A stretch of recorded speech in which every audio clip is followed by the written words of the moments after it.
kan beberapa. Jadi kalau ada di atasnya semua, atas semua dan sebagian, nah itu jawabannya itu udah pasti pilihan ABC-nya kita harus ambil sebagian gitu. Kayak semua peserta yang hadir memakai topi dan sebagian peserta hadir memakai dasi. Ini ABC-nya itu pasti udah fix itu sebagian jawabannya. Lalu ini ada sebagian atau beberapa ada dan beberapa itu tinggal dibalik jadi semua untuk jawabannya. Dan atau ini dan itu jadinya lingkarannya atau. Untuk contohnya, teman-teman kalau ada yang salah nanti langsung omongin aja. Kalau misalnya kak kayaknya nggak benar gitu, nanti kita diskusi bareng karena aku juga nggak mungkin 100% benar gitu kalau. Nah, ini contoh soalnya pakai pernyataan P sama dengan Q, P jika pernyataan keduanya P maka hasilnya Q. Di sini ada penarikan kesimpulan di sini yang tadi sini.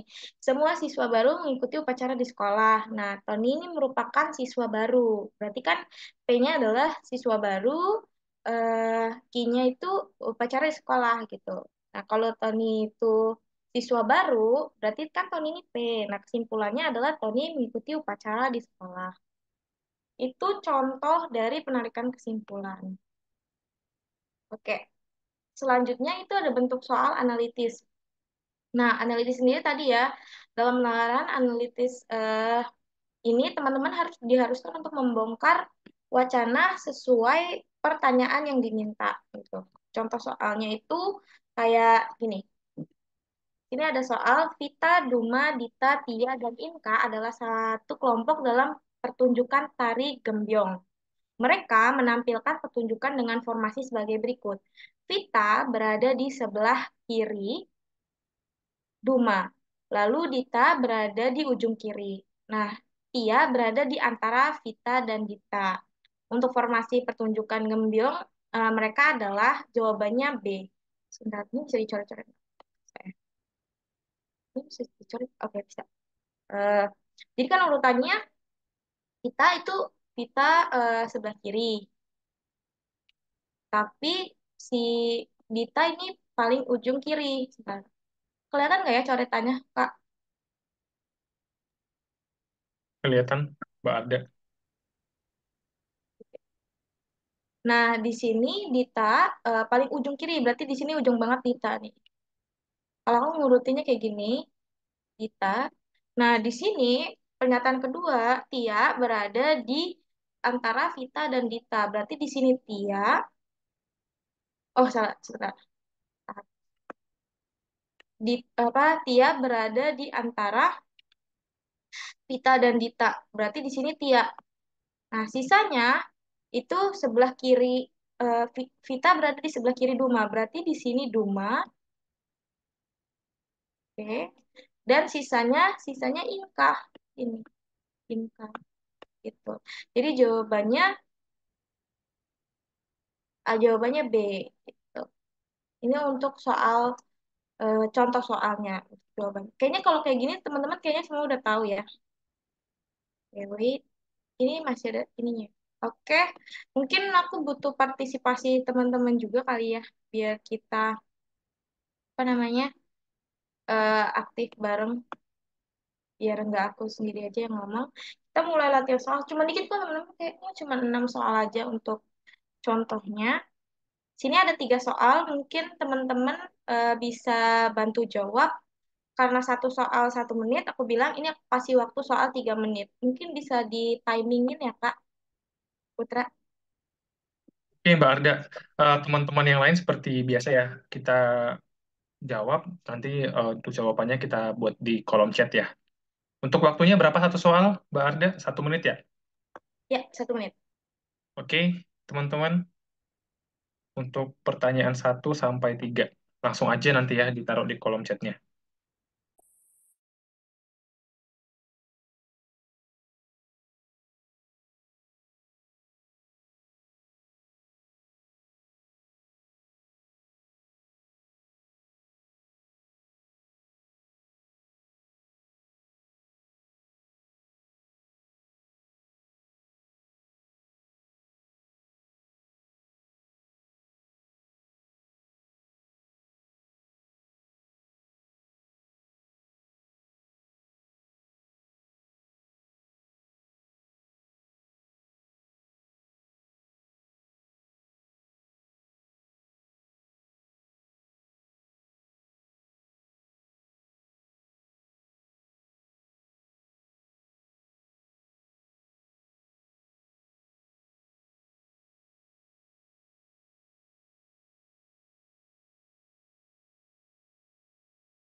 Oke, Mbak Arda, udah 3 menit. Teman-teman yang lain sudah pada jawab di kolom chatnya. Ada 5 orang yang sudah jawab. Boleh langsung dibahas, Mbak Arda? Dipersilahkan. Boleh. Oke, mungkin dari yang pertama kali ya. Yang pertama jawab ini ada Bung Okai. Boleh jawab alasannya milih C. Ini aku nggak ABC-nya aku lupa lagi. Untuk nomor satu Ah, kenapa? oh ya Kak, itu aku pakainya ini sih, Ratu memakai mahkota, Sarjana memakai toga dan posisinya kan sama-sama di atas gitu. Karena kalau pakai cuma kata memakai itu pegawai juga bisa pakai dasi gitu, pengantin bisa pakai riasan gitu. Cuma ada posisinya juga biar lebih spesifik gitu. Oke, benar-benar. eh Jawabannya benar. Jadi nomor satu itu jawabannya C. Nah, sesuai dengan apa yang dibilang sama Bung Okai juga jawabannya udah benar. Karena yang lebih spesifik sama-sama dipakai di kepala juga sih. Kita harus ngelihat dari yang soal pertamanya juga menyesuaikan. Jadi Ratu memakai apa? Kalau sarjana lebih dan ini ya kayak nelayan memakai sampan. Sampan tuh kan kayak semua orang juga bisa pakai ibu gitu kan. Terus kayak pegawai juga memakai dasi. Dasi ini kayak umum banget gitu. Bukan hanya pegawai bisa pakai dasi, tapi semua orang juga bisa pakai dasi gitu. Tapi kayak yang sakral kan ratu memakai mahkota itu udah jelas gitu. Mahkota tuh hanya punya ratu dan raja gitu. Tapi kalau sarjana juga benar pakai toga gitu. Karena hanya sarjana yang pakai toga gitu. Kalau Mendali kayaknya walaupun juara memakai mandali tadi balik lagi yang dipakai di kepala. Nah, di sini ada dokter. Kayak ini jawabannya sama semua, tapi ada yang sebenarnya ada yang salah satu sih. Tapi aku mau denger dulu. Karena aku berbeda jawabannya sama teman-teman semua ada yang berbeda. Nomor dua ini kayaknya pada rata-rata jawab D. Sebenarnya aku nggak jawab D, tapi mungkin kita dengar jawaban teman-teman dan coba kita dengar dari dokter Uli Batubara. Halo Kak Uli, apa bisa Kalau jawab Kak, kenapa milihnya? Mhm. sebenarnya galau sih Kak yang nomor dua. Jadi koran majalah tabloid ini kan jenis surat kabar ya. Tadi sih milihnya bus kereta api sama Delman. Mikirnya transportasi darat. Cuma kayaknya Delman bukan transportasi darat yang nggak bisa dipakai ini juga. Jadi kayaknya boleh berubah nggak ya? Mungkin B, restoran, hotel atau sorry sorry, restoran atau oh enggak deh, saya tetap itu deh Kak. Itu aja deh. Oke, berarti maksudnya transportasi darat ya? Iya iya, transportasi darat. Oke, eh sebenarnya jawabannya B teman-teman. Dan aku juga udah nyari tahu emang jawabannya B di yang aku cari. Koran majalah tabloid ini merupakan deretan apa jasa penyiar apa ya jasa penyiar kabar gitu kan jasa media cetak kabar jadi jasanya itu memberikan informasi sementara restoran hotel dan losmen ini jasanya berupa pelayanan gitu tapi kalau misalnya bus kereta api dan delman itu kayaknya tidak masuk karena eh, kereta api juga ada yang bukan hanya memberikan jasa pelayanan transportasi gitu untuk penumpangnya. Ada kereta api batu bara gitu kan. Jadi kayak ini kalau misalnya bukan kereta api mungkin ini bisa masuk. Tapi kalau nggak masuk konteksnya yang sepahaman aku karena dia bukan kereta api itu masih bisa sangat luas lagi gitu. Jadi bisa memberikan apa kereta api itu bisa sebagai alat alat transportasi yang untuk sebagai pengangkut batu bara gitu. Jadi nggak nggak jawabannya bukan D. Tapi kalau restoran, hotel dan lodgement ini benar-benar mereka jasa penyedia apa ya penyedia pelayanan gitu untuk penginapan gitu. Mungkin kalau misalnya mau nyangga nggak apa-apa. Tapi setelah aku pikir-pikir emang tadi juga aku pas ngerjain soal ini kayak aku kan ada ini ada KJ-nya ya teman-teman aku juga nyari soal ini di buku-buku buku-buku tempat aku biasanya baca waktu latihan emang jawabannya B teman-teman jadi ini emang agak tricky pas bagian B atau D tapi setelah aku pikir iya kereta api ini juga bukan hanya menyediakan jasa transportasi untuk penumpang kan tapi juga untuk barang mungkin uh-uh. Oke Iya, tapi dia pelayanan jasanya. Jadi kayak maksudnya masih restoran, hotel, lodgement ini masih memberikan jasanya pelayanan gitu. Kalau misalnya kereta api bisa jasa pengangkutan gitu maksud aku gitu Kak. Bukan hanya jasa transportasi pengantar gitu. Atau gimana? Tapi jawabannya B teman-teman karena di kunci jawabannya juga B. Atau gimana ya? Ini bisa dijadiin diskusi juga. Kalau air roti singkong itu nggak mungkin. Kalau koran, majalah, tabloid itu kan sama ya, jasa media cetak untuk informasi. Nah, jawabannya itu B. Dia restoran, hotel, lodgement. Iya, galau juga. Cuman setelah aku pikir-pikir, iya sih, mereka kan jasa pelayanan gitu. Kalau restoran menyediakan pelayanan makanan, hotel juga, dan lodgement juga gitu. Kalau bus, kereta api, dan delman, kalau bus kan kita udah tahu ya transportasi, delman juga mengangkut apa namanya orang, kereta api juga. Tapi di bagian kereta api itu mereka kan ada yang kereta api memang khusus batu bara gitu. Jadi eh, kita ambilnya B. Tapi ini emang bikin galau dan rumit. Nah, yang ketiga mungkin kita next saja. Cuman eh, kalau teman-teman nemuin soal kayak gini, agak tricky-tricky gini, jawabannya ya pilih sesuai ini aja. Kemarin juga waktu TBS kemarin kayaknya di beberapa kali saya juga nemuin kayak gini. Ini masih mudah banget, walaupun ini agak tricky, cuman ini masih kita masih mengerti. Waktu itu yang aku punya itu soal TBS tahun lalu tuh lebih nggak ngerti lagi.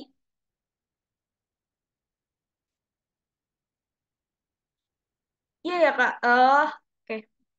Kak maksudnya oke. Di KBBI merupakan perpindahan barang atau manusia. Oke. Kalau begitu mungkin emang dari bukunya yang salah. Jadi jawabannya D. Karena kalau di penjelasannya itu eh, kenapa jawabannya B? Koran, majalah, tabloid itu merupakan media cetak yang memberikan informasi. Sedangkan restoran, hotel, dan lodgement itu merupakan media pemberi jasa berupa pelayanan gitu. Tapi sama-sama juga memberikan jasa juga ya yang D ini. Oke, kita anggap aja antara D dan B itu hasilnya ada sama-sama poinnya ya teman-teman. Emang ini agak tricky. Cuman karena menurut aku di sini masih bisa dimengerti ya teman-teman. Rata-rata juga jawabnya D. Berarti teman-teman juga berpikir sama dengan Kak Mutiara, Kak Uli, dan teman-teman lainnya yang sudah jawab lainnya. Kalau memang ini merupakan eh, jasa transportasi gitu. Bukan hanya untuk manusia tapi perpindahan barang atau pengangkutan. Sebenarnya aku mikirnya apa gara-gara kereta api ini pengangkut barang gitu. Tapi ternyata kamu Tiara sudah meluruskan kalau ternyata di KBBI itu jasa transportasi itu termasuk dari perpindahan barang maupun manusia. Mungkin eh, kita bisa anggap keduanya juga benar gitu. Atau di bagian B, di bagian D ini lebih benar gitu ya. Mungkin salah pengetikan mungkin ya di Nah, selanjutnya kita coba jawab yang ketiga. Aku mau minta Kak random aja deh. Iya, soal bonus. Tapi ini, nah ini kalau ketemu ketemu triki-triki kayak gini teman-teman, ini kan sayang ya, maksudnya kayak 5 poin gitu. Ini kan berarti kita udah eliminasi 2 soal nih. Dua apa? Udah eliminasi 3 jawaban lainnya, sisa 2 gitu. Eh, karena kebingungan kan milih B atau D. Saran dari aku, kalau jawabannya kan kita udah aku udah ngasih tahu jawaban benernya B ya, tapi teman-teman udah milih D.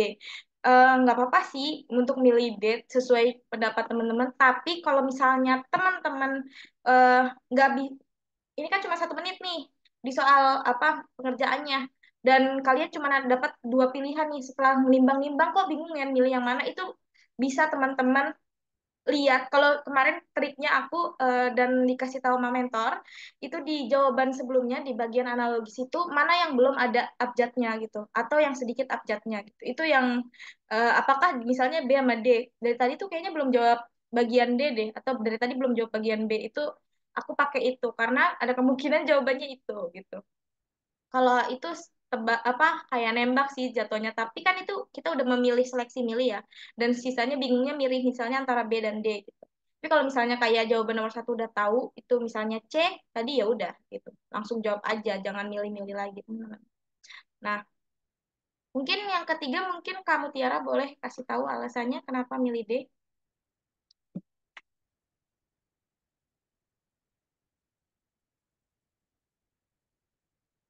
Halo kamu Tiara? Iya, iya nomor tiga Kak. Kita langsung ke next soal kenapa alasannya milih D. Oh, oke.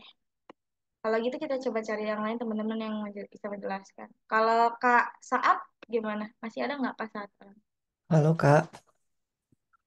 Halo Kak, Hmm, boleh Oke, kasih jadi tahu? jawaban kalau saya Kak pilihnya jawabannya D itu keputusasaan. Soalnya pakai kata bantu misalnya orang yang semangat memiliki sifat optimisme dan orang yang putus asa memiliki sifat yang pesimis. Jadi pakai kata bantu seperti itu. Terima kasih. Oke, baik. Benar banget sih eh, jawaban Kak Saat. Tapi ini kayak kita bisa lihat juga ya teman-teman. Berarti kan optimisme, semangat, pesimisme itu berarti antonimnya juga kebalikan dari si semangatnya ini apa perasaan gitu. Gitu. Oke, kayaknya udah pada bisa semua. Nah, ini latihan soal nom keempat. Boleh silakan dibaca dulu.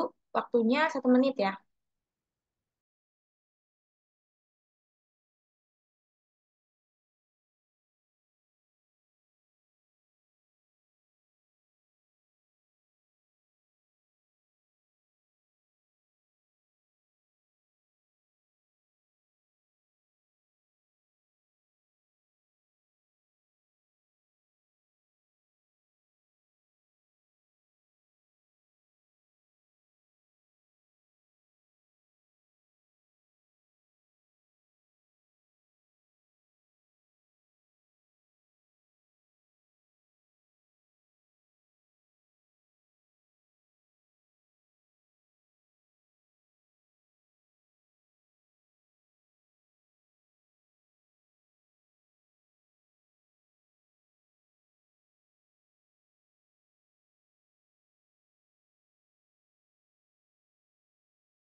Oke.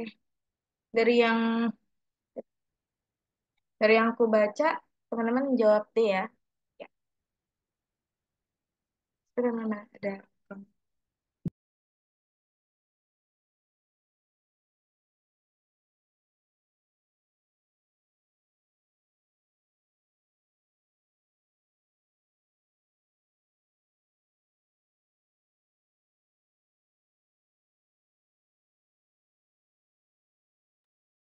Oke. Boleh Kak Rizky Sofia, kenapa milih jawabannya D? Ya, halo Kak. Jadi di Ya, sini saya pilih jawabannya yang D karena kalau dilihat dari premis yang pertama, semua kebaikan yang telah dilakukan akan mendapatkan balasan yang setimpal. Kemudian di situ premis keduanya, Steph selalu berbuat baik kepada kedua orang tuanya selagi mereka hidup. Jadi berdasarkan premis pertama, kemungkinan kesimpulannya adalah yang D, kebaikan yang selalu dilakukan Steph kepada kedua orang tuanya selagi mereka hidup akan mendapatkan balasan yang setimpal. Mungkin seperti itu Kak. Terima kasih. oke. Nah, terima kasih Kak Rizky Sofia udah menjawab. Ya, jawabannya D. Pakai premis yang tadi ya teman-teman. P sama dengan Q. Jika P, maka hasilnya pasti Q. Jadi di sini kan si step ini eh, sudah berbuat baik kepada orang tuanya, melalui premis yang pertama itu kan semua kebaikan yang telah dilakukan akan mendapatkan balasannya. Berarti intinya kan si step ini akan mendapatkan balasan setimpal berupa kebaikannya sendiri. Jawabannya D. Oke. Kita next soal selanjutnya. Oke, ini waktunya 1 menit lagi.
Oke, kayaknya udah bisa jawab semua ya teman-teman.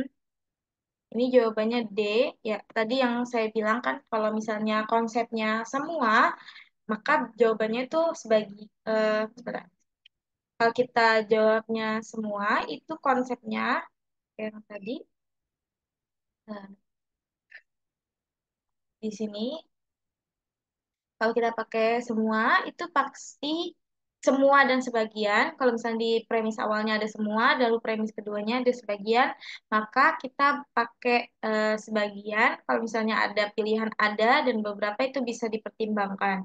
Tapi di jawaban tadi itu ABC-nya yang A itu semua, B, C, D otomatis yang A ini nggak masuk gitu. Kalau ada semua dan sebagian, maka jawabannya harusnya sebagian gitu.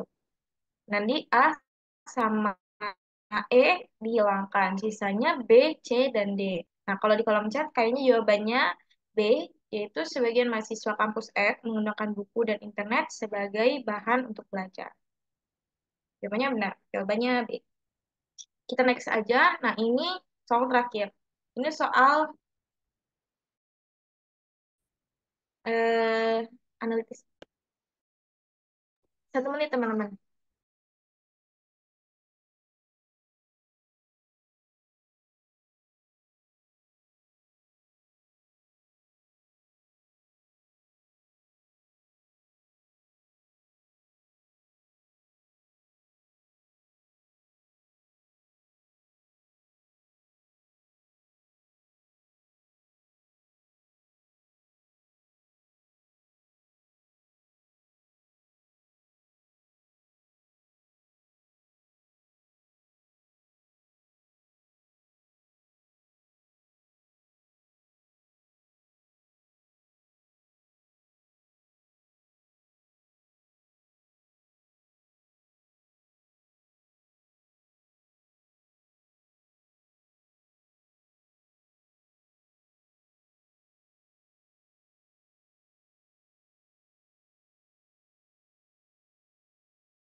Oke, udah 1 menit. Jawabannya eh cuma satu nih yang jawab KFV ya. Oh, oh, oke. JIG, JIG LKH yang opsi E. Iya, aku potong ya guys. Nah, ini nggak bisa bilang lagi. Bentar ya. Nah, ini. Wait, kita coba. Nah, kelihatan nggak? Nah, Nah, itu opsi E. Kelihatan nggak sekarang? Full. Atau masih nutupin? Oke, Kak Saat jawab E. Yang lain jawab Kak Rizky jawab B. Ah, nggak kelihatan lagi ya? Potong lagi ya? Oke, bentar. Oh, nggak ada. Ini nih. Oke. Nah,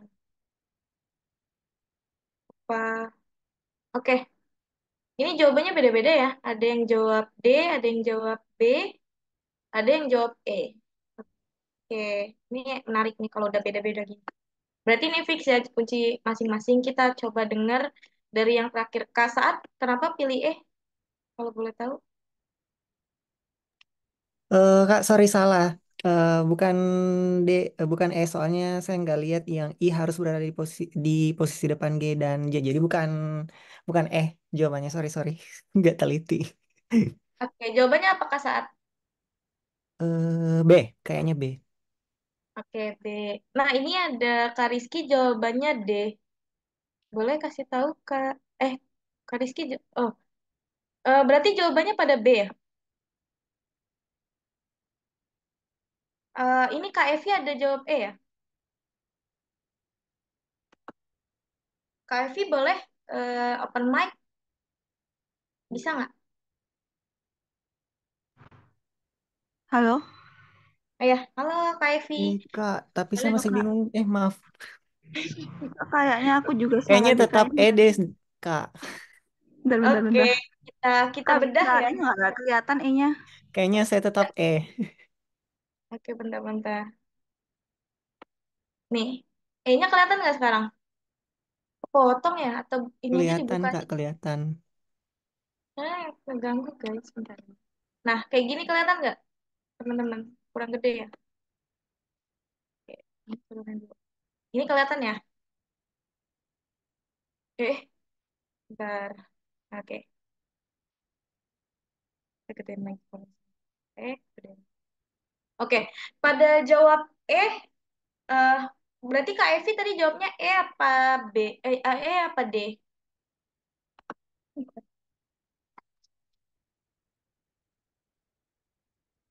Jawabannya apa Kak Evi? Yang B Kak Rizky Sofia ya? Ya, Kak Evi. Halo Kak Evi. Oke. Aku kayaknya C deh. Udah ganti lagi Kak Evi. Oke. Oke. Oke, yang B itu kayaknya Bung Okai. Oke, boleh Kak Evi dulu ya. Kak Evi kenapa milih C? Alasannya. Ini agak Itu, tricky ya teman-teman. K harus berada di posisi di belakangnya L. Kemudian I berada di posisi depannya G dan di belakang J. Lalu G dan H. Iya ya Allah. Maaf, maaf. Sorry, sorry. Kayaknya kurang teliti nih, Kak. Ya, Salah, salah. jawabannya jadi apa, Kak? Bentar, Kak, bentar.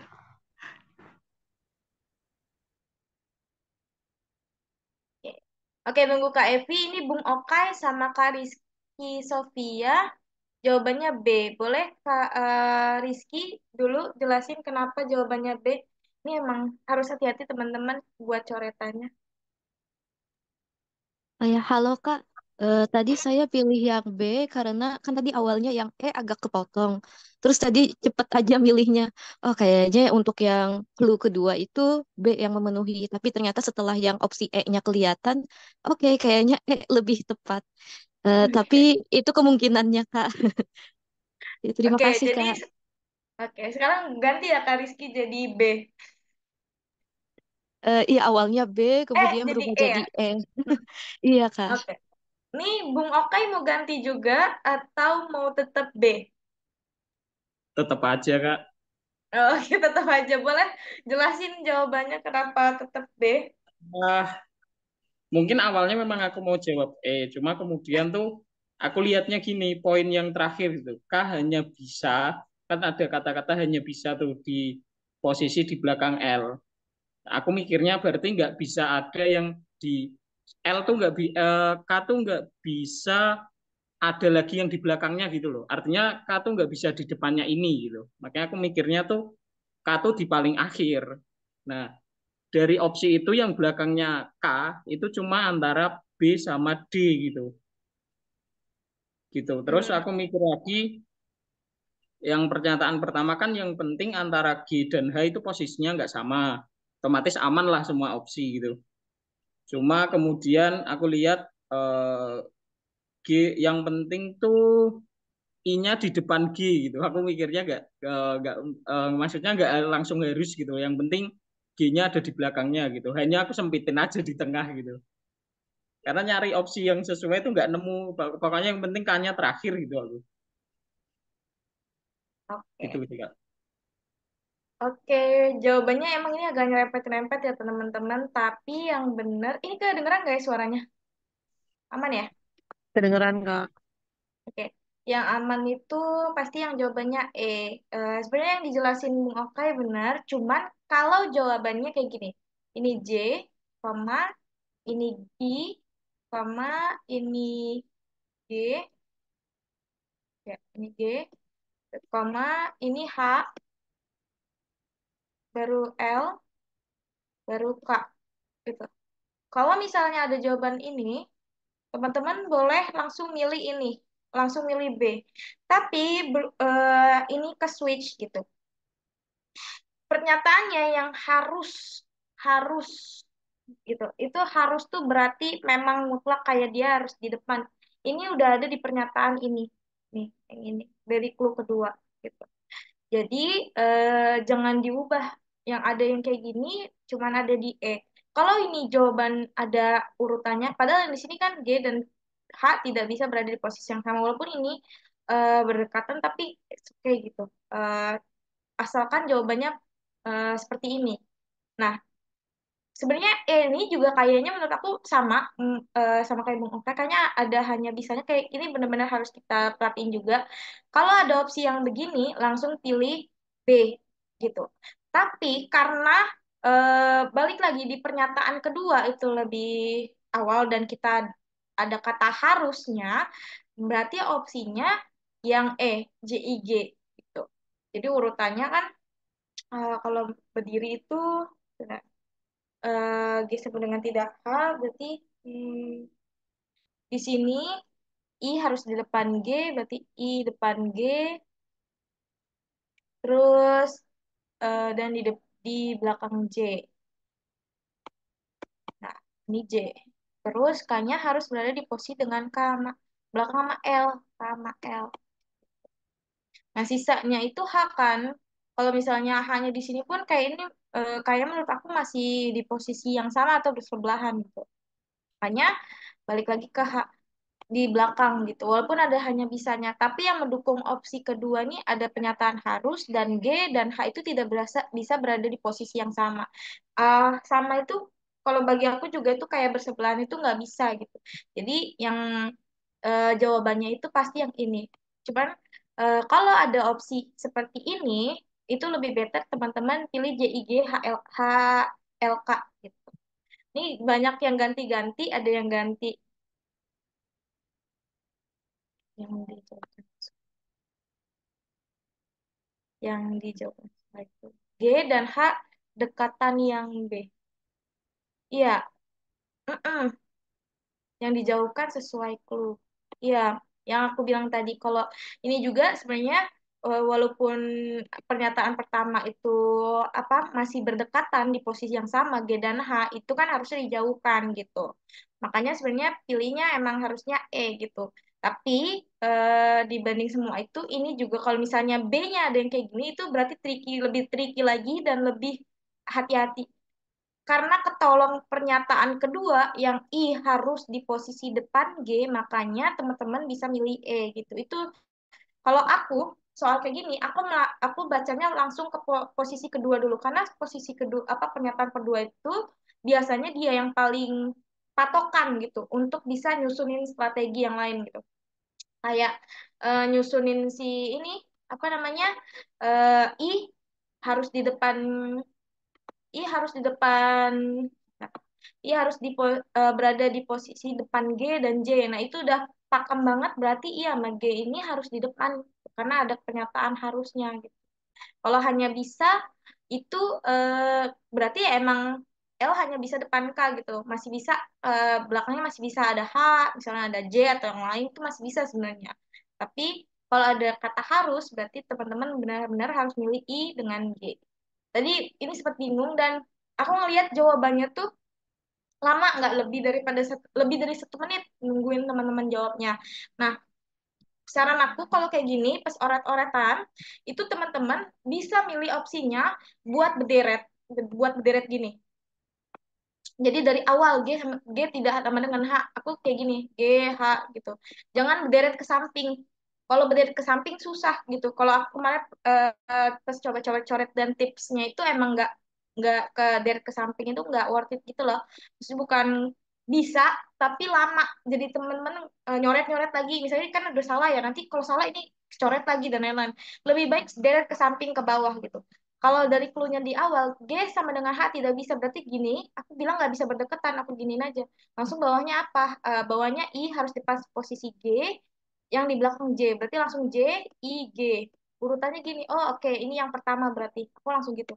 Atau, kalau mau berderet bisa buat kolom gitu. Waktu itu aku buat kolom kayak gini juga. Waktu coret-coretan, waktu mau TBS gitu. Di TBS nanti, kita itu bisa eh dikasih eh, nggak dikasih sih, bukan bisa menyiapkan selembar kertas kosong karena kan ada CCTV-nya juga, ada CCTV, ada kameranya juga itu teman-teman yang udah pernah TBS pasti udah tahu. Dan biasanya tuh pengawasnya tuh minta ngeliatin KTP itu harus disiapin gitu. Nah, kertasnya itu nggak boleh kertas yang kayak gini nih, kayak udah ada coret-coretannya atau di buku atau yang ada garis-garisnya. Hindarin seperti itu. Langsung beli kertas HPS gitu. Bentar lagi kan, bukan bentar lagi juga sih, tanggal 7 ya, 23, 27 itu atau 25, 27 itu udah mau tes TBS kan. Cari kertas HVS kalau bisa yang putih polos gitu. Itu buat kalian coret-coretan gitu. Nah, itu aku siapin dari jauh-jauh hari juga, langsung aku taruh di dekat laptop aku, nggak mau aku ganggu gugat juga. Nah, tipsnya kalau udah soal-soal kayak gini, aku langsung buat antara aku buat kayak bilangan mau apa eh pagar-pagar gini, kalau nggak aku langsung buat berderet gitu ke bawah. Kalau ke samping itu nanti suka, aduh ini salah gitu, ganti lagi, pusing lagi. Kalau berderet ke bawah itu lebih, menurut aku itu lebih mudah. Tapi tiap orang beda metodenya. Jadi teman-teman nggak harus berpatokan sama aku yang punya metode kayak gini. Tapi kalau mau coba, mungkin teman-teman bisa mencobanya dengan nanti ini ya, bisa mencobanya nanti saat TBS gitu. Saat TBS besok-besok saat mau mengerjakan soal gitu. Atau setelah ini mau ngikutin kegiatan di Academic Center terkait dengan TBS bisa coba sendiri lagi gitu untuk pengerjaan TBS-nya. Itu tips dari aku untuk soal kayak gini karena ini emang cukup tricky. Bahkan ada yang sampai lingkaran. Tuh bener-bener buat lingkaran kan kayak eh, misalnya GHIJKL ini bentuk pi. GHIJKL ini orang yang ngambil pi di 6 lingkaran itu kalau misalnya soal lingkaran nggak harus, kalau ini kan ininya berderet nih, jadi aku turunin ke bawah. Kalau soal lingkaran teman-teman bisa pakai pagar kayak aku itu, pakai pagar itu sangat worth it, maksudnya sangat membantu metodenya, atau buat lingkarannya juga nggak apa-apa biar lebih ke gambar konsepnya. Itu untuk latihan. Nah, ini latihan terakhir untuk soalnya. Nah, terakhir sumber belajar. Nah, kalau aku itu biasa ikut kelas TBS sama Academic Center juga. Kebetulan tahun lalu aku itu jadi kayak Kaputra, jadi moderator, terus ikut bantuin para narsum di kegiatan-kegiatan mini kelas, bukan mini kelas sih, kayak kegiatan kelas TBS bersama Academic Center. Jadi aku banyak belajar sambil dengerin jadi moderator dan lihat teman-teman aktif belajar, aku juga ngeliatin si pemateri ini gimana cara menyampaikan materinya. Dan karena nggak ada waktu itu cuma minjem buku dari punya teman CPNS yang ini. Ini benar-benar aku fotoin bukunya karena aku cuma belajar di sini. Aku tuh nggak belajar di mana-mana selain ngikutin kelas webinar, aku bener-bener cuma dengerin doang, datang nggak apa ikut partisipasi jawab-jawab doang gitu. Kalau salah biar tahu bareng-bareng gitu. Kalau bener ya berarti tahu jawabannya, dijelasin sama materi itu doang. Dan itu nggak setiap hari juga, tapi kalau misalnya dipanggil jadi moderator baru beneran ikut gitu, bener-bener perhatiin gitu.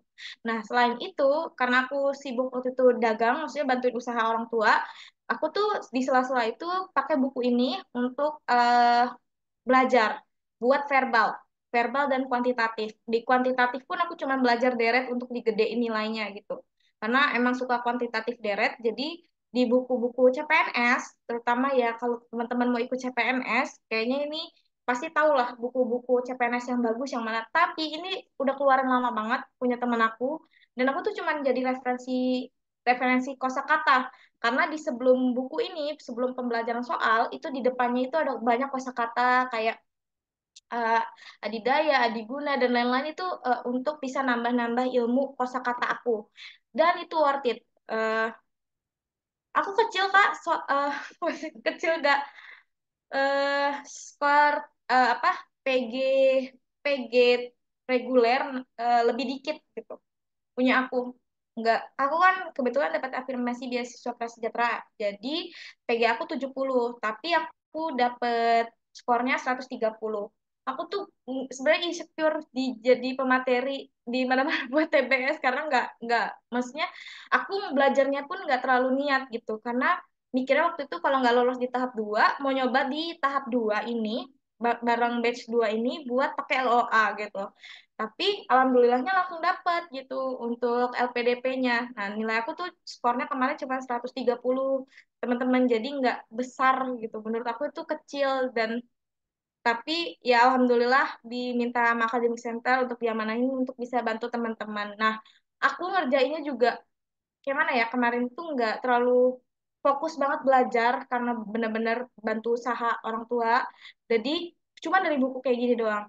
Aku bener-bener baca kosakatanya tuh lebih banyak dan aku latihan deret bilangan karena waktu dari dulu emang dari suka TPA pasti tes potensi akademik pada tahu ya dari SBM terus juga soal-soal CPNS banyak yang TPA itu kita bisa belajar deret, aritmatika, aljabar dan lain-lain. Aku senang banget buat deret dan kalau verbal aku senang sinonim antonimnya bagian analogi gitu.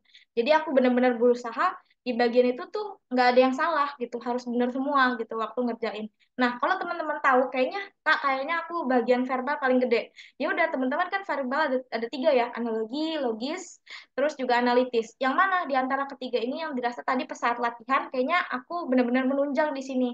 Kan itu ada 8 soal, eh, dan 8 soal analogi, 8 soal analitis, dan 7 soal logis ya.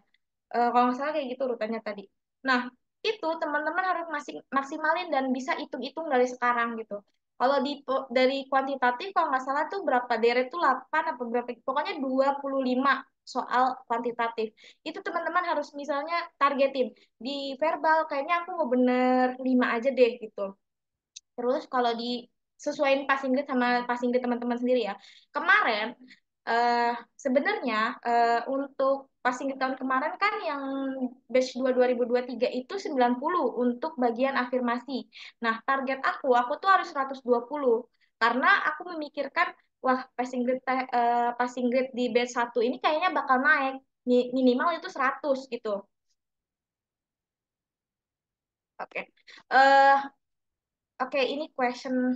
Oke. Kalau gitu, teman-teman, untuk sumbernya itu ini, jadi kurang lebih. Jadi kalau teman-teman eh, mau nanya aku belajar dari mana, aku cuma belajar dari sini dan ikut kelas dari Academic Center dan komunitas lainnya yang ngadain kelas TBS. Gitu. Oke, mungkin kita bisa sharing lanjutannya di Q&A. Terima kasih untuk teman-teman yang antusias untuk ikut kelas aku bersama Academic Center. Aku tutup. Jika ada pertanyaan bisa sampaikan ke MC. Assalamualaikum warahmatullahi wabarakatuh. Waalaikumsalam. Terima kasih Mbak Arda ya. Materinya luar biasa ya teman-teman ya. Udah buka insight-nya kita. Kemarin kita udah bahas mengenai pemateri yang pertama dari Mas Yoga. Malam ini kita belajar dari Mbak Arda ya. Jadi udah dijelasin terkait penarikan kesimpulan, silogisme juga, ada juga salah satunya ingkaran gitu ya kan. Kalau kita teliti tadi, memang agak apa ya, ada yang tricky ya Mbak Arda ya, soalnya ada yang mudah juga, tergantung kita well prepare-nya gimana, di mana kelemahan kita, di mana kita kurangnya, kita bisa memperkuat di bagian situ ya teman-teman ya. Oke, untuk lebih tuntas lagi, kita akan buka sesi tanya jawab ya teman-teman ya. Kita akan buka 2 sesi karena waktu kita masih cukup banyak. Sesi pertama kita akan buka 3 pertanyaan. Boleh teman-teman raise hand aja atau langsung open mic. Dipersilahkan teman-teman.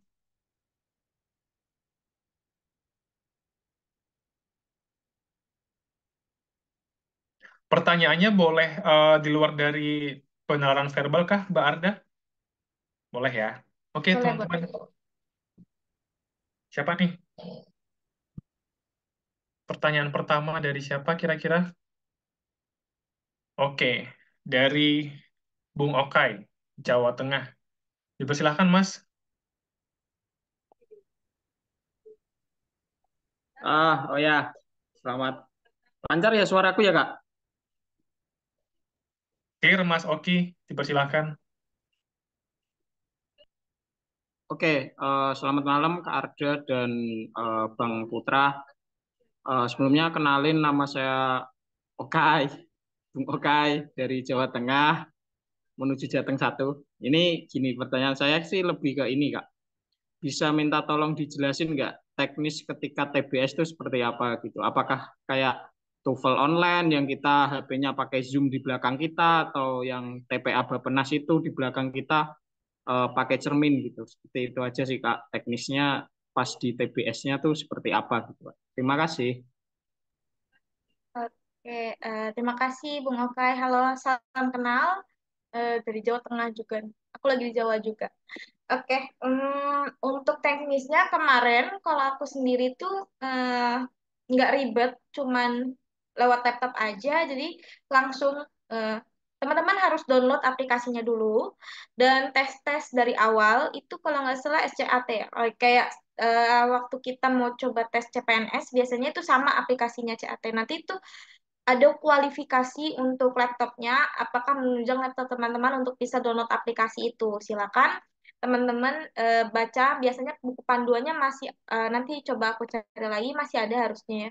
Eh, Kalau aku alhamdulillah laptop aku bisa dan nggak perlu ada kamera samping kanan kiri itu nggak ada dan hanya laptop doang dan kamera laptop teman-teman tuh harus nyala gitu, nggak boleh nggak nyala karena itu nanti saat pengerjaan kayak Zoom sih, nanti di pojok atas kiri ada muka teman-teman dan ternyata itu ada yang mengawasi kita gitu. Karena menurut teman-teman yang lainnya yang sebelumnya juga tes itu mereka bahkan harus nunjukin KTP gitu, tapi di aku nggak nunjukin di KTP dan lain-lain, tapi aku dengar dari teman-teman yang lain bukan 1 2 orang tapi lumayan banyak, mereka tuh harus kasih tahu nih identitasnya bener nggak yang ikut tes orangnya yang ini gitu.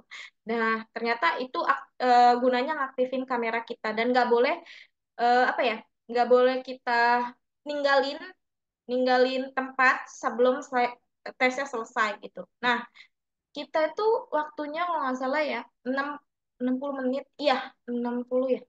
30 30 benar 30 7. Pokoknya sisa kita tuh waktunya eh 30 menit untuk pengenalan verbal, 20 menit untuk pemecahan masalah. Aku lupa kuantitatif berapa menit gitu. Nah, sisa 30 menit lainnya itu untuk STJ kan. Jadi STJ itu kayak tes kepribadian. Nah, itu nanti itu nggak ada nilai di TBS. Yang dari TBS itu yang verbal, kuantitatif, dan juga cuman apa namanya verbal, kuantitatif, dan pemecahan masalah aja. Yang satu satu soalnya isinya 5 apa nilainya 5 poin. Nah saat tes kita kalau aku kemarin aku pakai coret-coretan yang aku bilang pakai HVS. Teman-teman kalau bisa jangan ada garis-garis kertasnya. Terus sediain satu pena dan HP dan lain-lain itu disingkirkan.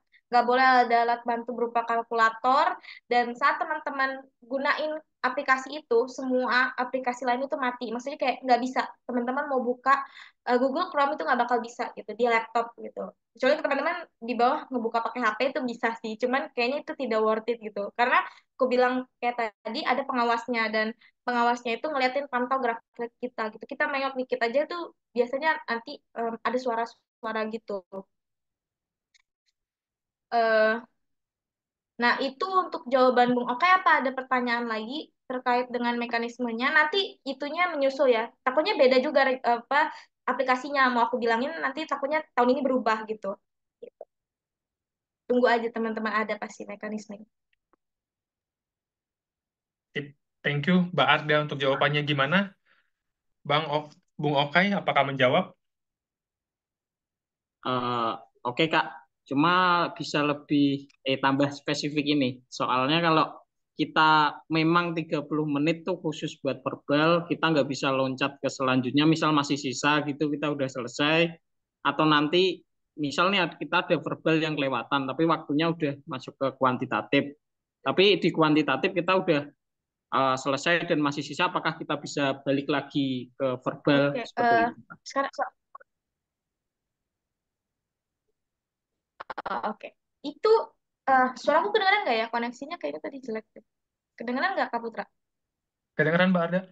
Suaranya? Kedengeran Oke. masuk kok sekarang. Ya. Nggak bisa teman-teman, nggak bisa balik lagi. Bahkan di TOEFL pun, ya. Bahkan di TOEFL pun kayaknya kita nggak bisa balik lagi ya. Kalau udah soal reading nggak bakal bisa balik ke listening lagi gitu. Itu sama aja kayak apa namanya soal ini TBS. Jadi nanti 30 menit itu ada waktunya bener-bener kayak tes TOEFL, cuman pokoknya beda sih, bukan kayak mana ya saya jelasinnya untuk webnya itu. Nanti ada pernyataan dan lain-lain. Selesai saat teman-teman udah jawab satu soal itu tidak bisa kembali ke soal sebelumnya gitu. Jadi jawabannya benar-benar memang harus diperhatikan 30 menit itu dimaksimalkan dan aku bilang tadi satu soal itu 1 menit itu bener, makanya ada latihan dari sekarang. Nah kalau sudah jawab verbal nanti langsung kalau selesai ataupun tidak selesai nanti kalau tidak selesai kan langsung next kuantitatif verbal ya kuantitatif. Nah di kalau misalnya sudah selesai duluan bisa next ke kuantitatif gitu teman-teman bisa mengerjakan soalnya bisa di next kalau misalnya sudah lebih cepat selesai verbal bisa langsung ke kuantitatif tapi aku lebih menyarankan teman-teman kerjanya slow down aja maksudnya kayak pelan-pelan bukan pelan-pelan memanfaatkan waktu 1 menit itu maksimalin aja gitu jangan diburu-buruin takutnya keliru gitu pemilihannya gitu dan untuk kalau misalnya waktunya nggak cukup aku juga kemarin kayaknya beberapa kak ini ya, kalau nggak salah di bagian kuantitatif itu aku nggak cukup waktunya langsung ke next ke pemecahan masalah. Jadi nanti langsung keluar, mereka bukan keluar aplikasinya, keluar dari soal pemecahan masalahnya, kalau udah habis, langsung nanti disuruh klik next, next untuk lanjut ke pemecahan masalah. Biasanya kayak gitu, nanti untuk mekanismenya lagi, nanti biasanya dikasih buku panduan sama pihak LPDP. Itu, Bung Okai. Ada pertanyaan lagi?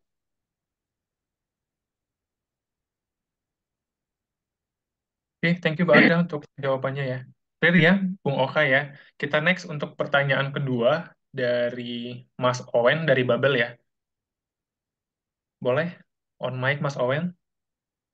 Selamat malam, Mas Putra, Mbak Arda. Selamat malam. Malam.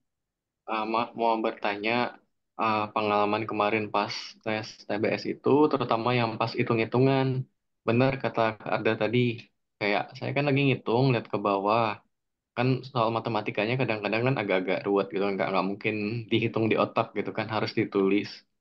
Nah, pas saya lihat ke bawah itu kayak baru 2-3 detik tuh udah ada notif di layar. Harap untuk tetap melihat layar gitu. Padahal kan sebenarnya lagi ngitung, Kak. Nah, itu kira-kira caranya gimana ya, Kak ya? Kan nggak mungkin bolak-balik lihat berkali-kali gitu kan. Nah, itu caranya gimana, Kak, biar kita bisa sedikit lebih lama melihat layar tapi tetap bisa menghitung gitu. Apa pakai kertasnya ditempel di layar, dihitung di layar atau gimana, Kak? Saya nggak kepikiran caranya. Makasih, Kak. Oke. eh Baik, itu siapa Bung Owen? Siapa Kak Owen ya yang jawab? Nenek ya? Benar, Nggak Kak. ada. Iya. Ya, oke. Kalau aku, usahakan palanya tetap tegak gini aja, teman-teman. Jangan menunduk gini. Kalau nulis, kadang kan kalau nulis kita kadang suka gini gitu ya, ngikutin ini. Usahakan tegak gini aja, gitu. Kemarin sih aku masih slow aja gitu, maksudnya ngitung. Nah, kalau dirasa itu atur kameranya aja, maksudnya kayak mau kelihatan segini, jadi kayak teman-teman tetap kelihatan tegak. Itu kan, ini aku udah nurunin kamera aku kayak gini. Padahal kalau itu kan, eh ini sama aja dengan kayak ini agak menunduk, cuman nggak kelihatan kepalanya menunduk gitu. Maksud mereka menunduk itu mungkin mereka mengira kakaknya ngeliatin HP gitu loh. Jadi kalau kita taruh kameranya agak jauh itu kan kalau misalnya kayak jauh kayak gini itu kelihatan segini. Harusnya itu segini teman-teman emang.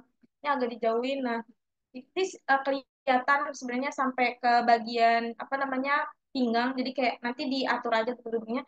Jadi walaupun kita nunduk gini, itu kan masih kelihatan nih. Kita nunduk emang untuk nulis. Kalau bisa teman-teman kasih tahu, kasih lihat ada pensil, ada pena, pensil atau apapun itu alat tulisnya dan kertasnya gitu. Emang lagi mau mencoret-coret untuk bagian kuantitatif gitu.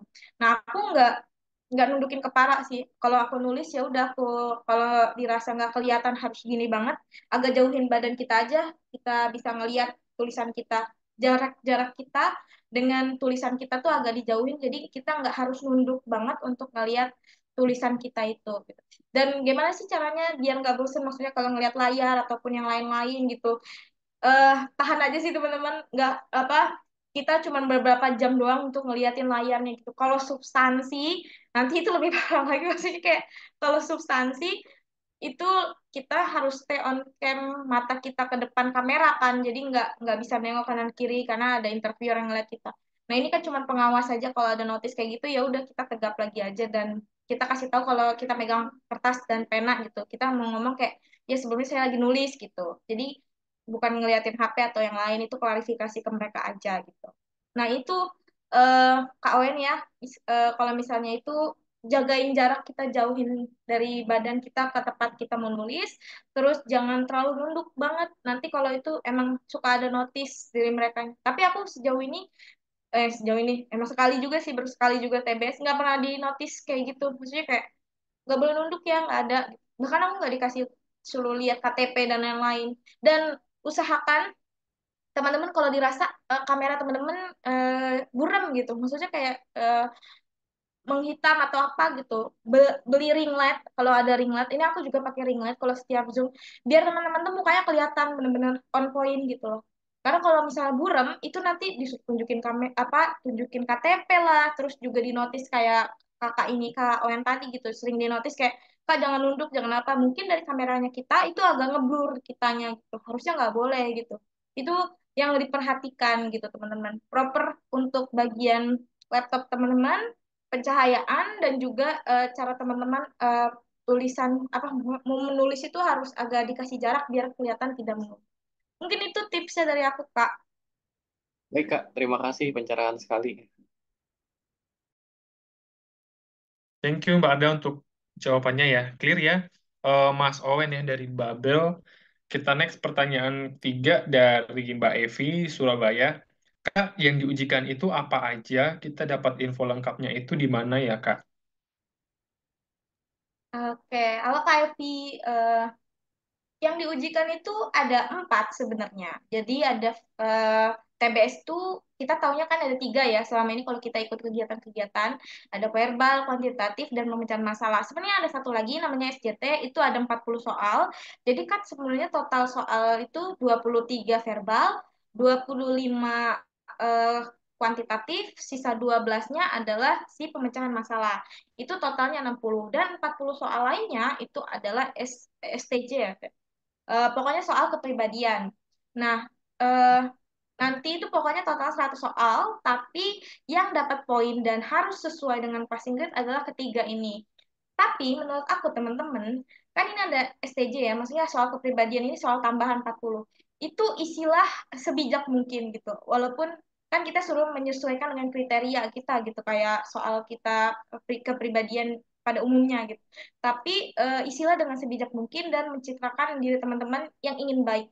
Karena menurut aku itu juga yang menentukan nanti saat diwawancara. Walaupun itu tidak ada nilai, itu akan tembus di saat wawancara. Jadi kan itu jadi bahan pertimbangan nih bagi pihak LPDP, oh anak ini kepribadiannya kayak gini. Mungkin itu yang akan dipertimbangkan untuk bisa mencocokkan teman-teman dengan pewawancara yang seperti apa gitu. Yang misalnya nanti, oh anak ini anaknya sangat organisasi sekali, nanti dicari pewawancaranya yang sesuai dengan bidang teman-teman dan lain-lain, dengan kepribadian teman-teman itu sendiri. Jadi jangan asal-asal juga jawab 40 soal ini. Jadi sebijak mungkinlah menjawab semua pertanyaan dari 100 soal ini. Yang 60 ini memang kita harus ada targetin untuk PG-nya. Sekarang kan kita belum tahu nih PG-nya berapa.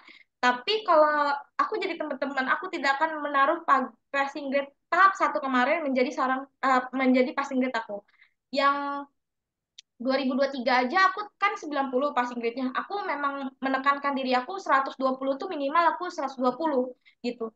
Padahal PG dari apa namanya afirmasi tahun 2023 itu 90, tapi aku yakin dalam apa kalau misalnya aku nggak 120 kayaknya nanti nilai apa aku nggak lolos TBS gitu. Ternyata passing grade-nya turun jadi 70. Nah, ditakutkan adalah nanti PG teman-teman ini melebihi dari PG tahap satu di 2024 ini gitu. Mengingat yang banyak apa ya, banyak yang mendaftar PDP di batch 2. Jadi dengan banyaknya kemudahan yang sekarang di batch 2 ini dapatkan, takutnya akan dipersulit di bagian tahap kedua yaitu tahap TBS ini. Jadi kalau dari sekarang, kalau aku jadi teman-teman, aku langsung pressure diri aku minimal berapa nih? 150 mungkin atau 130 misalnya PG aku yang sekarang gitu. Aku nggak mau di bawah 70 atau disamain sama 70 kayak passing grade afirmasi gitu. Nggak mau atau kayak 125 passing grade-nya reguler aku nggak mau. Ya minimal aku dapatnya 150 lah kalau untuk reguler gitu. Kalau untuk afirmasi kan kemarin 70, aku minta 120 lah. Kenapa kayak gitu? Karena kayaknya akan banyak gugur di TBS perkiraan aku dan substansi juga akan lebih banyak lagi gitu. Karena ini udah banyak banget yang daftar. Dan untuk pertanyaan KFQ lanjutannya, kita dapat infonya dari mana? Nanti akan keluar di akun teman-teman buku panduan dari apa sistem TBS gitu. Di akunnya itu nanti akan dikasih link untuk apa namanya link dan buku panduannya langsung. Kayak mana sistemnya, mekanismenya itu akan keluar. Kalau aku mau jelasin sekarang, aku takutnya itu beda dengan panduan yang tahun batch 1 tahap 1 tahun 2024 ini gitu. Siapa tahu ada perubahan. Dari tahap seleksi administrasi aja kita tuh udah beda gitu antara tahap satu dan tahap 2 di bagian afirmasi bagian batch aku gitu. Jadi takutnya teman-teman nanti akan perbedaan lagi juga yang lain gitu. Ada perubahan-perubahan lainnya. Jadi tunggu aja pantengin di akunnya gitu. Kita tunggu pengumuman dulu teman-teman untuk tahap administrasi apakah lolos atau tidak. Terus ini aku sekalian jawab yang pertanyaan KFV yang kedua ya Kak. Ini ada lagi. Untuk menjawab STJ, LPDP mintanya orang yang kayak apa Kak? Minta tipsnya Kak. Oke. Jawab aja menurut aku yang bijak teman-teman. Kalau untuk STJ ini nggak ada kriteria, yang penting teman-teman itu adalah opsi tidak ada yang salah gitu. Bukan kayak soal-soal sebelumnya kuantitatif kan mutlak jawabannya karena matematika pasti ada yang salah ada yang benar. Yang paling tepat adalah yang jawaban yang benar gitu. Nah STJ ini sama aja kayak nilai yang kalau teman-teman jawab semua itu benar-benar semuanya bagus gitu. Atau ada yang salah dikeliruin sedikit. Yang lainnya tuh kayak mungkin poin yang misalnya jawab A itu ada poinnya satu, B jawabnya dapat poin dua. Kalau menurut aku kayak gitu. Jadi eh, pilihlah jawaban terbaik dan terbijak gitu, untuk bisa jawab STJ ini gitu. Yang teman-teman mau mencirikan teman-teman juga nggak apa-apa gitu. Jadi kayak nggak ada tipsnya sih karena itu eh, nggak dikasih tahu juga nilainya berapa. Jadi aku merasa itu emang nggak ada salah gitu. Kalau STJ itu nggak ada yang salah. Teman-teman bisa memilih A B C D E-nya. Mau teman-teman jawab A semua atau B semua itu nggak ada yang salah gitu untuk STJ. Itu Kak Evi jawabannya. Balikin lagi ke Kak Putra. Oke, thank you Mbak Arda. Berarti kalau boleh tahu untuk STJ ini lebih untuk mengetahui kepribadian kita ya Mbak Arda ya. Bukan Iya, ada iya. penilaian lagi ya dari soalnya. Boleh Ya, tahu dan itu ada berapa soal Mbak Arda 40, yang STJ? 40. Jadi 40 menggenapkan ya. jadi 100 soal semuanya. Oke, clear Mbak Arda. Thank you ya untuk jawabannya Mbak Arda ya. Oke teman-teman, sesi pertama udah kita buka 3 pertanyaan.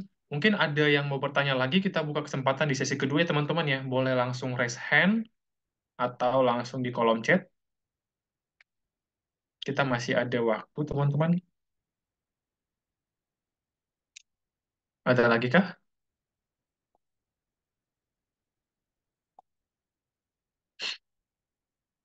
Sekiranya ada yang masih bingung terkait penalaran verbal, terkait pendaftaran LPDP, terus tips and triknya, sebenarnya tadi udah disampaikan sama Mbak Arda ya, secara gamblangnya di depannya. Ayo teman-teman, ada lagi? Iya, aku rasa juga teman-teman udah banyak yang, oh Kak, ada yang unresen nih. Oke, ada nih Mbak Arda dari Mbak Hilya Maulidia. Silahkan Mbak Hilya. Halo Kak Reda, makasih sebelumnya atas penjelasannya. Ini suaraku macet-macet nggak ya Kak? Clear Mbak, silahkan.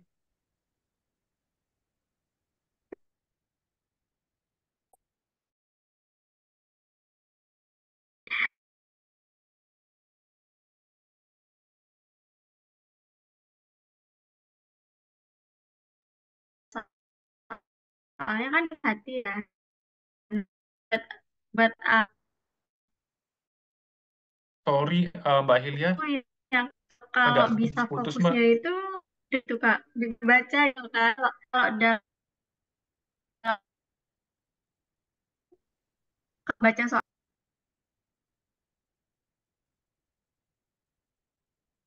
Mbak Arda putus-putus ya di Mbak ya? Putus-putus Kak Hilya. Kak Hilya boleh bantu di chat aja ya, Mbak Hilya. Soalnya putus-putus di kitanya. Oke, sip. Sembari nunggu Mbak Hilya, ada yang lain teman-teman? Boleh, langsung raise hand aja. Teman-teman yang jauh-jauh ini nih, ada yang dari NTT, ada yang dari Sulawesi. Oke, teman-teman, ada yang mau tanyakan? Teman-teman kalau mau nanya soal wawancara juga nggak apa-apa. Karena aku pede kalau substansi skor aku lumayan gede. Kalau TBS aku kecil, Oh itu iya, iya. lumayan gede. Kalau mau nanya terkait substansi juga, kalau ada yang udah dapat LOA mau nanya boleh. Yes. Ayo teman-teman, udah diperluas nih kerannya. Oh iki, Kak Saat. Ini Kak Saat resen Kak Oh, Putri. Kak Saat. Silakan Kak Saat dari Sulawesi Selatan. Oke, terima kasih Kak. Sebelumnya saya mohon izin nggak on cam soalnya takut jaringannya down. Mau minta tips atau triknya dari Kak Arda nih kalau misalnya kita ngerjain soal yang di analogi. Terkadang kan ada soal yang muncul kata-kata yang sama sekali kayak asing banget bagi kita nih. Walaupun sebenarnya kita udah belajar perbanyak vocab, tapi terkadang pasti ada juga kata-kata baru yang muncul. Nah, apakah kakak punya trik tertentu untuk bisa menjawab soal dengan kata-kata yang asing yang muncul gitu? Kayak misalnya kemarin pernah ikut eh, salah satu tryout kayak ada muncul kata-kata ada Gio, Allegro, begitu-begitu. Kan kita langsung ngeblank ya, ah ini artinya apa? Nah, kita kan nggak tahu. Nah, apakah kakak punya trik atau tips tersendiri untuk bisa jawab soal seperti itu. Terima kasih. Oke, makasih Kak Saat. Ini sekalian jawabnya Kak Alia ya Kak Boleh Hilal. sekalian aja, Mbak Arda. Mm-mm. Kalau aku jawab dari Kak Hilya dulu nggak apa-apa ya Kak Saat ya. Tadi dia duluan soalnya. Boleh, Kak. Mm-mm. Kalau aku gimana fokus ngerjain soal tanpa komat kamit, eh kita tuh kadang kan bisa ngomong juga, tapi kelihatan nyengir gitu. Kakak bisa kayak ngejak gitu, tapi kayak giginya masih senyum gitu loh kak. Mungkin Kak Hilya ngerti atau enggak. Tapi karena aku sering kayak gitu juga, jadi pas ngerjain soal kayak gitu kan. Tapi kayak aku sebenarnya lagi senyum kalau diliatin kamera gitu. Nggak terlalu banyak. Kalau kita baca kayak gini, kak kayak mana minta saran itu kan kelihatan bibinya. Kalau itu kok kayak "Eh, kak, kalau itu kalau nggak bersenandung aja nggak apa-apa sih kak, karena eh, kayak bacanya kayak cepet gitu. Karena kan nggak ini ya, menurut aku di ini cuman fokus ke kamera gitu loh, nggak ngeliat nggak terlalu mendengarkan gitu pengawasnya. Soalnya aku waktu kemarin juga baca soal kayak nah gitu, tapi nggak ini juga nggak ditegur sama mereka kok. Nah kalau bacanya dalam hati kan jadi kurang fokus tuh. Maksudnya kayak tadi udah sampai mana bacanya gitu. Nah, nggak apa-apa, dikeluarin aja kalau emang bacanya harus diucapkan gitu, baru bisa masuk ke otak gitu. Daripada kakak menghalangi, karena yang tahu diri kakak kan cuma kakak sendiri tuh. Daripada kakak menghalangi diri kayak memaksakan untuk baca dalam hati harus berulang kali, akhirnya boncos di waktunya. Maksudnya kayak bocor waktunya udah lewat dari semenit gitu. Itu kan merugikan diri kakak sendiri gitu. Gak apa-apa baca aja kak, tapi pelan-pelan gitu. Kalau misalnya dirasa ini Atau kalau misalnya kakak nggak mau itu, catat per poin. Kalau aku kebiasaan nyatet per kata. Jadi kayak kayak tadi tuh bagian premis-premis itu, aku langsung catat tuh premisnya. Misalnya kayak Tony, Tony murid gitu. Tony sebenarnya murid gitu-gitu. Jadi inti-inti poin-poinnya gitu. Itu yang bisa aku kasih saran untuk Kak Hilya. Terus untuk Kak Saat tadi Kak Saat bertanya soal eh ini ya, terkait terkait apa Kak? Lupa. Kak Saat? Kayak kata-kata yang asing gitu muncul di Oh soal. iya iya iya. Kita ngejawabnya kayak gimana gitu, Mhm. Kak? Nah, kemarin itu ada juga tuh Kak, pas soal aku tuh kata-kata yang asing gitu. Nah, opsinya adalah kakak kan nggak tahu artinya tuh, yang di bawahnya tuh kakak lihat yang paling mendekati gitu. Maksudnya kayak bukan paling mendekati. Ini misalnya kakak tahu ada A, B, C, D, itu istilahnya kakak tuh tahu-tahu semua gitu. Yang paling asing di A, B, C, D, E itu, ya itu jawabannya kalau menurut aku gitu. Atau yang balik lagi kayak, ini kan jawaban yang kita kayak ini udah pasrah banget nih, kayaknya pertanyaan ini nggak ngerti nih, ininya apa namanya, artinya gitu. Aku ngelihat yang kayak tadi trik aku itu juga dikasih tau mentor aku sih kayak kalau misalnya tadi udah banyak jawaban A, coba jawaban B-nya ini karena yang B belum ada gitu jawaban dari ke-8 soal ini gitu di analogi gitu. Misalnya kan A B C D E gitu. Semuanya udah dapat kecuali yang B. Nah, itu aku jawab yang kayak gitu. Nah, itu yang paling berpotensi besar. Gitu. Mungkin kalau teman-teman ada tips lain bisa bagi ke Kak Saat lewat kolom chat. Tapi itu waktu itu aku pakai yang kayak gitu. Jadi kalau dan Kak Saat kalau udah ketemu yang nggak bisa kakak jawab, bisa eh coba-coba next ke soal selanjutnya. Sebentar. Kayaknya kalau ke next itu masih bisa nggak ya? Kemarin itu kayaknya masih bisa deh Kak. Selama itu di analogi gitu. Jangan ke ganti ke soal lain gitu. Iya. Siap, Kak. Oke. Pokoknya kalau udah terasa sulit langsung cepet-cepet ganti soal gitu loh Kak. Apalagi nanti pas bagian pemecahan masalah teman-teman itu lebih susah lagi karena di pemecahan masalah udah soalnya panjang. Kadang kan ada yang seperti bagian analitis tadi. Soal logis tadi yang enggak analitis yang urutan gitu. Udah soalnya banyak, ada yang beruntun-beruntun gitu. Nah, itu tuh susah tuh. Nah, di situ Kak, teman-teman kalau udah dirasa rumit, udah tuh cari section lainnya aja gitu. Atau teman-teman tadi kalau aku juga tips yang dari aku jawab kalau setiap aku jawab aku tulis jawaban aku gitu. Jadi oh tadi nomor satu B, dua C itu sambil aku nyoret-nyoret di kertas itu. Jadi kertas aku nggak kosong, aku coretin juga semua waktu di verbal. Jadi aku bisa lihat track record aku waktu tadi yang aku bilang tadi kalau misalnya kayaknya B sama C paling banyak jawabnya aku oke aku mau coba A gitu jawabnya untuk yang sisanya gitu. Ya, tuh kata Kak Rizky Sofia, betul Kak masih bisa di skip kalau masih satu section. Nah, berarti kan kalau masih satu section nih, yang tadi kayak analitis atau logis yang jawabannya banyak-banyak dan berderet, teman-teman bisa langsung skip dulu, nanti balik lagi ke section itu. Maksudnya ke soal itu. Itu sih Kak Saat. Baik, Kak. Terima kasih banyak sarannya.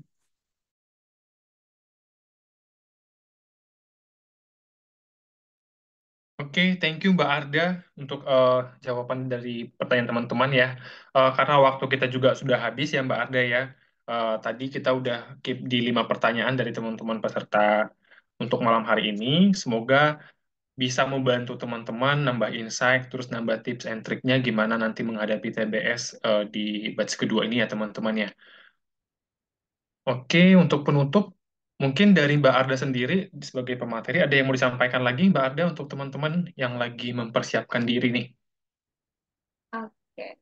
Eh, buat teman-teman semua untuk sebentar, partisipannya untuk sisa 21 orang kecuali Iya. Kak Putra dan aku, mungkin sisa 19 orang di dalam ruangan ini di Zoom ini aku cuma mau ngasih semangat aja buat teman-teman karena TBS ini merupakan jalan salah satu teman-teman kan untuk bisa lolos LPDP dan aku sangat berharap dan menunggu teman-teman semua untuk bisa jadi CPB seperti aku di akhir tahun ini dan semoga kita bisa PK bareng di tahun depan.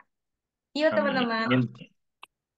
Thank you Mbak Arda untuk powerful ininya ya, closingnya. Oke teman-teman, sebelum kita close untuk sesi kita malam hari ini, saya boleh minta tolong untuk on cam teman-teman kita buka sesi dokumentasi ya. Sip. Oke. Mas Owen, Mas Oki sudah on cam. Teman-teman yang lain boleh?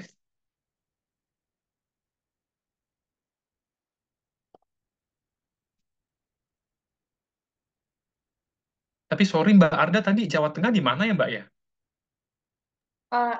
Aku di ini Semarang Kota di Gayam Sari. Oh, Semarang Kota. Sip. Teman-teman yang lain boleh dibantu on cam teman-teman.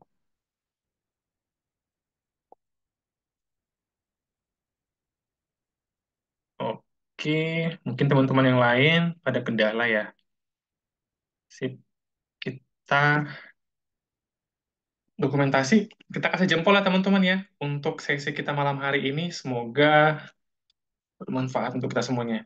Saya hitung mundur dulu ya. 3, 2, 1. Oke, saya coba cek.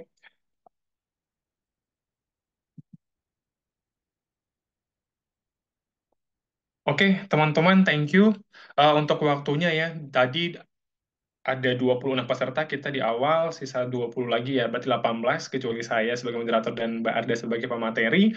Semoga materi yang kita bahas untuk malam hari ini bermanfaat dan semangat untuk mempersiapkan diri menghadapi TBS di akhir Agustus ya, teman-teman ya. Semoga membawa hasil yang luar biasa. Oke, saya tutup untuk agenda kita malam hari ini. Selamat malam dan selamat beraktivitas kembali ya, teman-teman. Terima Terima kasih. Nah, kasih.